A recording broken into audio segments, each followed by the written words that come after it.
Bonjour à toutes et à tous, et d'abord toutes mes salutations amicales à Mariam Rajavi. Je voudrais remercier votre présidente de m'avoir invité une nouvelle fois à venir participer à votre grand rassemblement annuel. C'est vrai que ce rassemblement, une fois de plus, se passe dans des conditions particulières. Le Covid ne nous permet pas de nous rencontrer directement, ce que je préfère d'une façon générale, mais heureusement, la technologie nous permet néanmoins de dialoguer.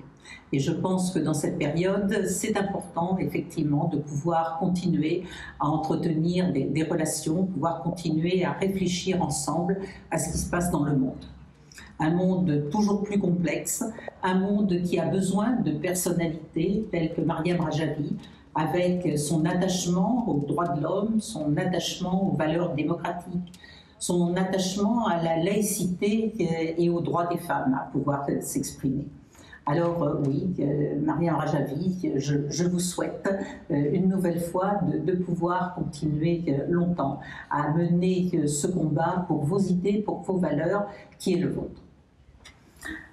Mesdames et messieurs, depuis la dernière fois que j'ai eu l'occasion de m'entretenir avec vous, il y a un événement majeur pour toute démocratie qui s'est passé en Iran. Cet événement majeur, c'est l'élection présidentielle.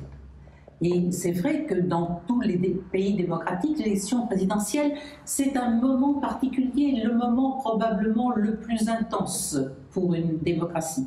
Celui où l'ensemble des citoyens choisissent celle ou celui qui sera le président, c'est-à-dire qui donnera les grandes applications, les grandes orientations en fonction de ce que veulent d'ailleurs les citoyens, celui également qui est en charge de préparer l'avenir, celui qui est en charge de représenter le pays à l'extérieur.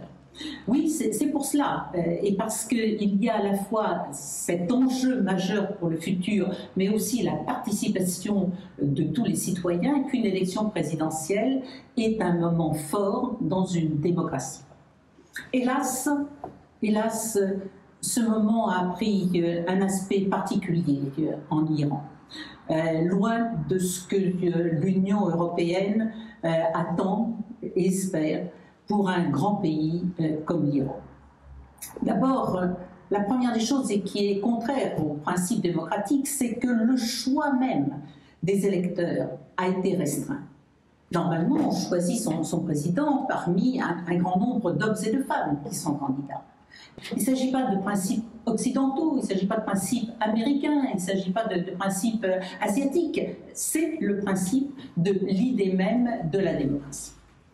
C'est la première lacune en ce qui concerne la première atteinte au principe démocratique. Mais ensuite, il y en a eu une autre, qui est d'ailleurs probablement liée à celle dont je viens de parler.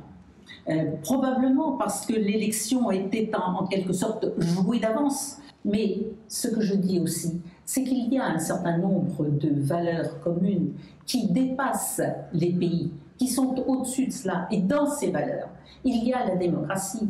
Dans ces valeurs, il y a le respect des droits des femmes, l'égalité des femmes. Il y a le respect du droit à s'exprimer. Il y a le respect de l'opposition. C'est tout cela aujourd'hui qui manque.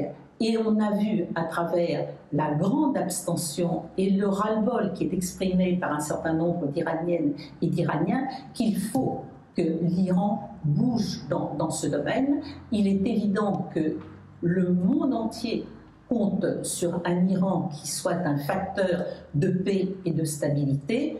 Pour cela, c'est aussi aux Iraniennes et aux Iraniens eux-mêmes de montrer qu'ils ne sont pas d'accord avec certaines options qui sont prises aujourd'hui.